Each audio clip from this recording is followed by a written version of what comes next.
তো hello guys, কেমন আছো? আশা করি তোমরা সবাই ভালো আছো। আজকে একটা নতুন জায়গা ঘুরতে যাচ্ছি, একটা মন্দির যাচ্ছি, খুব সুন্দর মন্দির। আর মন্দিরটা দেখলে তোমার দিকে ভালো লাগবে অবশ্যই।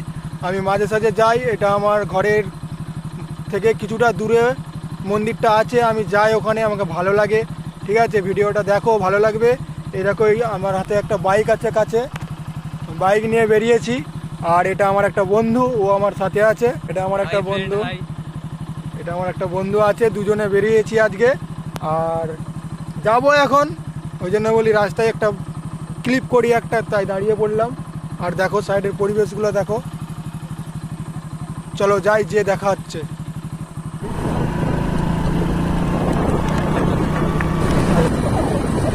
ফাইনালি আমরা পৌঁছে গেছি। ফাইনালি আমরা চলে আসছি।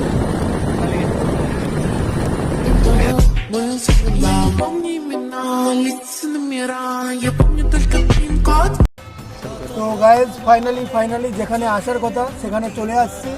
তো এবারে প্রবেশ করব। আর জায়গাটা খুবই সুন্দর, তোমরা দেখো।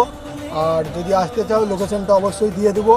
জায়গাটা খুবই অসাধারণ, খুব সুন্দর থিম একটা। চলো দেখাতে চলেছি, চলো গিয়ে দেখাচ্ছি তোমাদেরকে।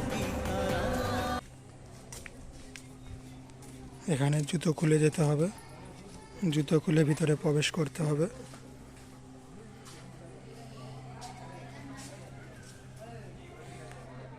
আর এখানে ট্যাপ আছে, ট্যাপেতে পা হাত পা ধুয়ে যেতে হয় ভিতরে মায়ের দর্শন করতে গেলে। তো আমরাও পা হাত পাটা ধুয়ে নিচ্ছি।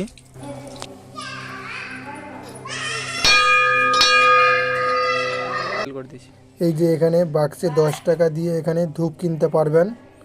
আর মন্দিরের সাইডে আরও দোকান আছে যেখানে মায়ের পুজো দেওয়ার জন্য সমস্ত কিছু পাওয়া যায়, সেখান থেকেও কিনে নিতে পারেন।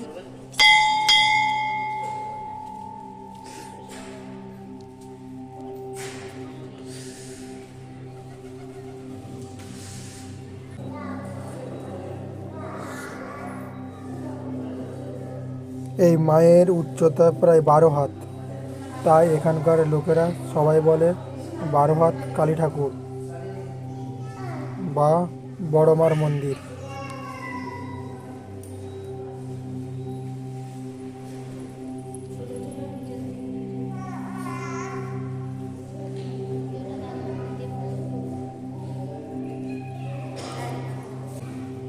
এখানে নিজের পুজো নিজেকেই করতে হয়, এখানে কোনো ব্রাহ্মণ আসে না। তাই দেখতেই পারছো এখানে সবাই নিজের পুজো নিজেরাই করছে।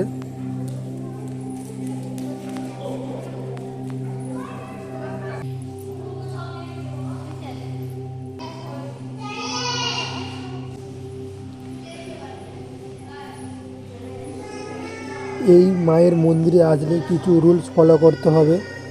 সেগুলো হলো, মায়ের কাছে যে কোনো আবদার করতে পারবেন, নিজের পুজো নিজে করতে পারবেন। এখানে মায়ের ফুল বা প্রসাদ নিজেকেই নিয়ে নিতে হবে। এখানে কোনো ব্রাহ্মণ দিয়ে পুজো হয় না। আর এখানে মায়ের প্রণামী টাকা পয়সা এখানে লাগে না।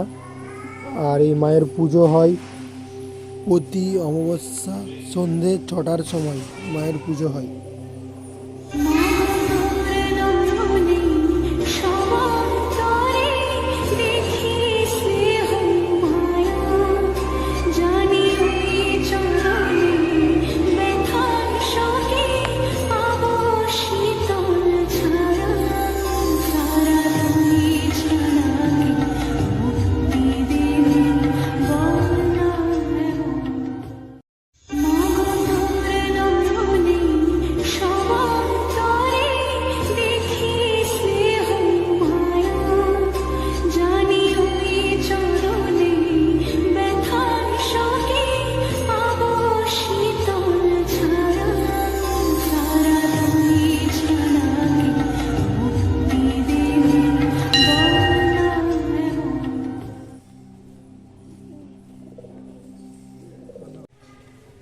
তো গাইজ মন্দিরে প্রবেশ করেছিলাম, আর তোমরা দেখতেই পেয়েছো কেমন হয়েছে। এটা বড়মার মন্দির, এর লোকেশনটা দিয়ে দেবো ডেসক্রিপশন বক্সে, তোমরা আসতে পারো। আর এখানে যেগুলো দেখতে পাচ্ছ, এই যে এগুলো কি বাদে বলো, কমেন্ট করে লিখো এগুলো কিসের জন্য বাঁধে, এগুলো আরও আছে দেখাচ্ছি।